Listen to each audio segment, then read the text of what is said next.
Le soleil se levait à peine sur la plaine quand la roulotte de la famille Pétru s'illumina d'une lueur dorée. Le cheval vieux mais fidèle soufflait doucement dans l'air frais du matin. Comme chaque jour, Lina secouait les couvertures pour chasser la nuit, tandis que son père Joseph accordait son violon.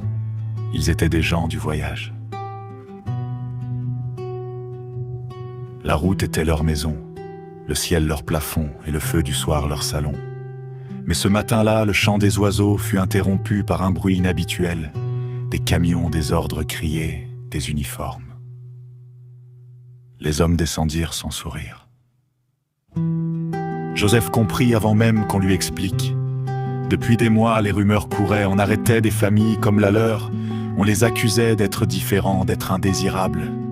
Lina serra la main de sa mère. « On revient quand ?» chuchota-t-elle. Personne ne répondit, on leur ordonna d'abandonner la roulotte.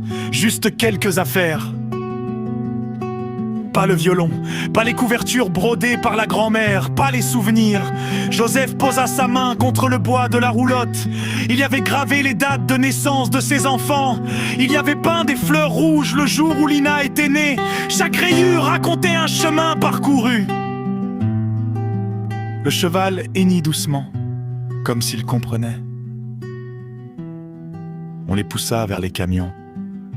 Lina se retourna une dernière fois.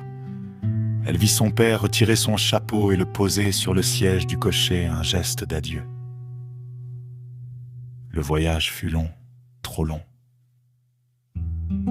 Ils arrivèrent derrière des barbelés, sous un ciel gris qui semblait avoir perdu sa mémoire.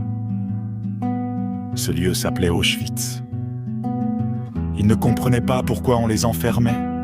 Ils n'avaient volé que des couchers de soleil, ils n'avaient conquis que des routes. Dans le camp, les nuits étaient glaciales. Lina avait peur d'oublier le son du violon de son père. Alors chaque soir, elle fermait les yeux et imaginait la roulotte.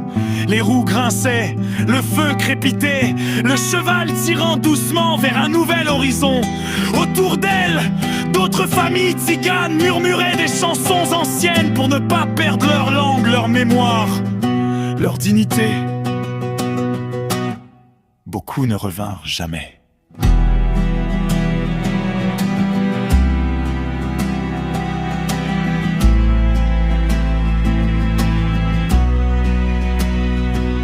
Les historiens parlent aujourd'hui du génocide des Tziganes pendant la Seconde Guerre mondiale.